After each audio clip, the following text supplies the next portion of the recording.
আল্লাহ নবী সাল্লাল্লাহু আলাইহি ওয়াসাল্লাম কোরআনের আয়াতগুলো, সূরাগুলো অধিকাংশই আপনাদেরকে আমাদেরকে ভাই বুঝাইতে চাইছে আখিরাত, পরকাল। কত ভাবে ইকতারাবা লিন-নাসি হিসাবুহুম ওয়া হুম ফি গাফলাতিন মুরিদুন।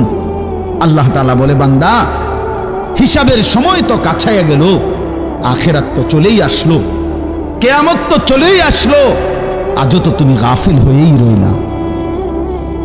40 বছর হয়ে গেছে, 1 বছর শেষ হইছে, এভাবে বুঝি নাফরমানিতে পড়ে রইলা বান্দা। 365 দিনে কোনদিন ছেলেরা তোমরা যারা ফজরের নামাজ পড়ো না, তুমি বলো না বাপ এত শক্ত এত পাষাণ কেমনে হয় না? 1টা বছর কোনদিন ফজরের নামাজ পড়ো নাই, এত বড় নিকৃষ্ট জানোয়ার মুসলমানের বাচ্চা কেমনে হয়?